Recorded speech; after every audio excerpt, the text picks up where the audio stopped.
rice and equally make honey. Can actually okay. After parboiling, then for commercial purpose of Helen's corner.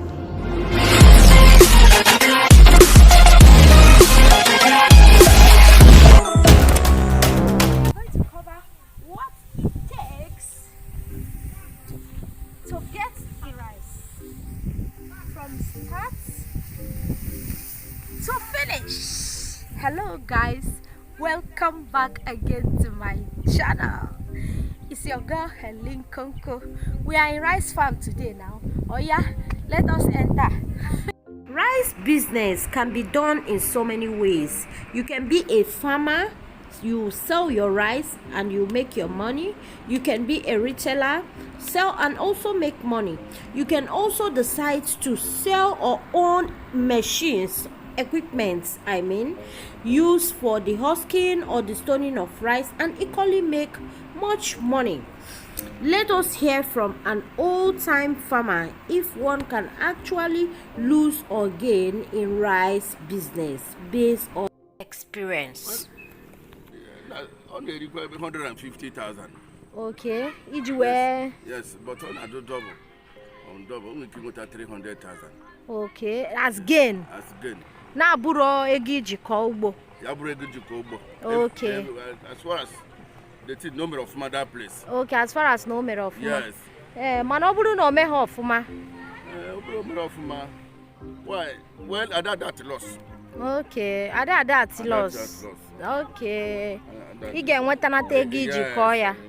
Mr. Chukwuma Obiya, an experienced farmer, based on his experience, told me that there is no how you can lose in rice farming. While his son, Mr. Chidera Obiya, who is currently studying agric engineering at the Ebonyi State University, Abakaliki, has this to say about loss. Anna, do what loss? Very big loss. Yeah. Now, when there is a disease outbreak, now when the pest disturb, but there is no, the land is not fertile, it doesn't do well, and you can never get back. You cannot get any profit. Sometimes you even lose some part of the capital you invested on it. How often does that one occur? It's rare. Yes. Okay, but have you people ever experienced it? No. For over years? Okay, you people have never ever. Yeah. Then that is right now. That is saying based on his own experience. These are the processes involved in rice farming. Land preparation is number one, which helps not just to mix and level the soil, but to loosen it and allow the seeds to be planted at the right depth. You start from weeding of the grasses. That is the first stage. Weed. After weeding, then you now till the ground, and the essence of the tilling is to enable airs from the little holes in the floor to penetrate through the roots. Now after the tilling, you broadcast. When the rice must have grown for about 2 weeks, if it is necessary for you to add fertilizer, which is urea fertilizer, and urea fertilizer contains some elements which is not only particularly urea. Actually, if the land is fertile, you have tested it and it is fertile, there's no need for you to add fertilizer again. Okay. Then if you check the time distance that you planted the months that you planted the rice to the time of maturity, the rice is supposed to mature up 2 to 3 weeks. The nursery stage is supposed to mature 2 to 3 weeks. Maturity. Okay. Yes. After the maturity, like this one now, is it the nursery? Yes, this is the nursery part. Okay. This is the nursery part of it. This one fertilizer was not added to it. Okay. The land is fertile. Okay. Okay. You get? Okay. Now, after the nursery, you transplant, and when transplanting, you don't plant with this particular soil because you are putting it to another soil, a swampy area. Okay. The soil is not the same. This one here. Okay.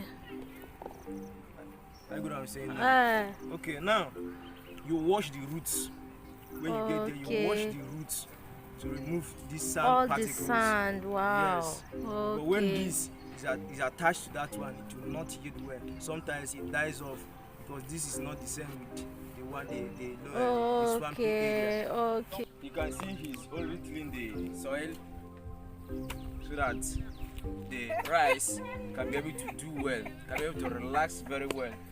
You can see her, she's already putting it, and this is 1 meter distance. But sometimes we place 2 meter distance so that it can be able to yield very, very well. Okay. I can see the water flow here. This is a little stream where we wash the rice. Okay. And where we can wash the roots of the rice. Okay. Wow. As you can see. So that you take away the sand. Yes. Wow. And rice is something that is sensitive. Once anyone seems to be dead, once it is put into the soil, there is water now. It becomes alive instantly. Wow. It becomes alive instantly. You'll be looking at it, you think it's dead, but once it enters the soil, it gains strength immediately. Secondly, it is very important to select and improve seed, as it can also determine the final yield. Seeds comes in various varieties. It could be long grains, medium or short grain. A visitation to an agricultural development center in your area can help you decide the best seed to select for high yield. Remember, more yield, more money. Rice plants can be grown in 2 ways, which is either by direct seedlings or transplanting. Though many peasant farmers prefer transplanting, but either way you choose to plant your rice, it needs enough care. Alright, what are those cares? Number 1 is watering. It is very important that there should be an irrigation or water flow very close to your farm. Then application of fertilizer called urea is also important in rice farming. Controlling weeds, pests and diseases, though most times chemical control is used during rice farming. Now the reason of keeping it under the shade is to avoid the sunlight from damaging the roots and the leaves, which is this. Okay. To avoid the sun damaging the roots, and if you have to put it there, it will no longer survive because the root is dead. Once the root is dead, the whole thing is damaged. Wow. That's the reason why we keep it under the shade. Okay. Then you still remain fresh and some moisture content on it also. So how long does full rice cultivation take? It take some last 3 months, while some last like 5 to 6 months. That's, as I said before, depending on the species. Why these last 3 months? So what is limiting you people from doing big time agricultural farm? The limitations are 1, lack of fund. Lack of fund. Yes. Secondly, the land farm. Because but not specifically the land actually. Because if there is a fund, you can be able to purchase a very big farmland. Okay. And cultivate more of it. Okay. It's just lack of fund that is the problem. Yes. Okay. What about pests? Okay. Pests, weeds, don't they disturb it? They disturb only when you are not aware of it. Now, if you are aware, if you are always vigilant of it and aware of it, you can control it. Okay. You can control it both culturally, chemically, and otherwise. Okay. And biologically. How do people control biologically then? How we control biologically? Now you can get a goat or a sheep. They don't eat this rice. There are some species of goat that don't eat rice.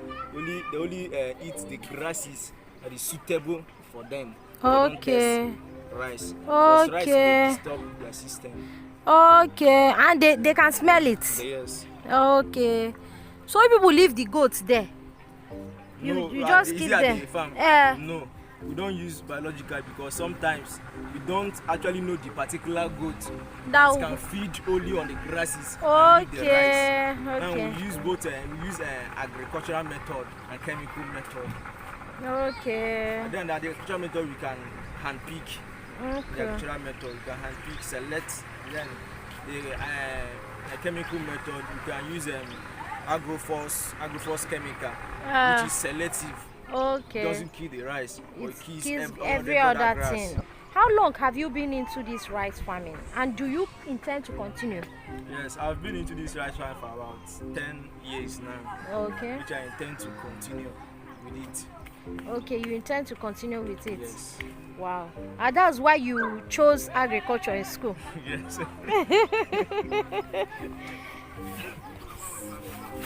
So what level are you now?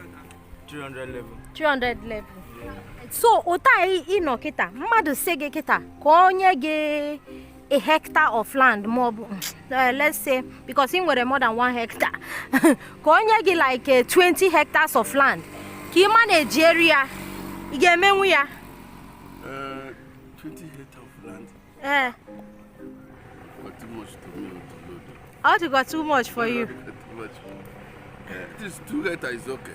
2 hectares. Yeah. You can manage 2 hectares. Yeah. You na get the revenue na put from there. Yeah. Okay. Mana 20 hectares is too much for you. Mana what of you nwekwa na ndị ọrụ maybe employ chandi mama anya. Yeah, nyere gị aka. This is money. Money. If you need money, they go there. I have more than 20 hectares of land. So it's okay. But when money comes, no problem. Okay. All right. The issue is money. Yes. So once there is money, okay. All right. After you don't burn. This is why you don't burn the grasses. Is to avoid killing the microbes in the soil. Okay. Now, after cutting it, is either you pack it aside or you place when tilling the floor or when tilling the soil, you place the soil on top of it so it can decay and it also turns to manure. The yield varies depending on how much care you have given your rice. The thing about rice farming is that with proper irrigation, rice can be grown at any time of the year.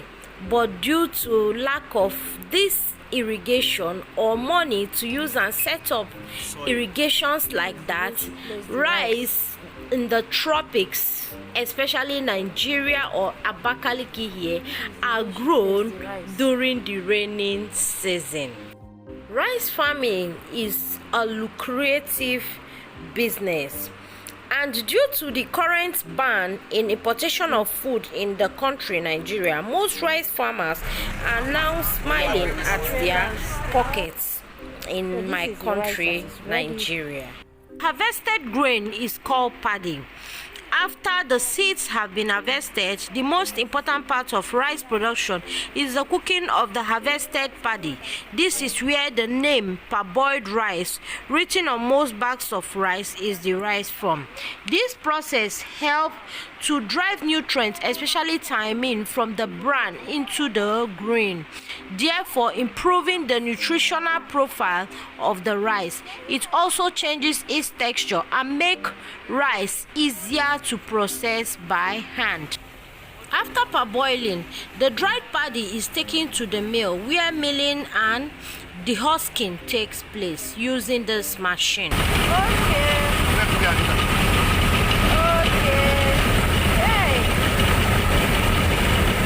The final rice is brought out and sold or packaged and taken to the destoning machine and sealed for commercial purpose or for cooking. It can be cooked in different ways, eaten to give us energy, and it can be used to make some beauty products like rice water and some soup. Guys, the best time of the year to buy rice if you're in Nigeria is in November, December or January. But for December, it's first week of December, because from second week the rice starts stopping money as in because of season, Christmas season. Then January you can also buy rice. That's rice you want to use for storage last week of November, first week of December, and finally January. That's the best time of the year to buy rice. And guys, if you enjoyed this video or you learned anything new in this video, please thumbs up this video for me, okay? And then if you're new to my channel, please do me well to subscribe, okay? Hit that subscribe button. Then for those of you who can share this video, please share to others to learn, and also so that me, I can grow. Yes, and because I'm eating this my local rice enough, I was able to bring this video to you. Bye.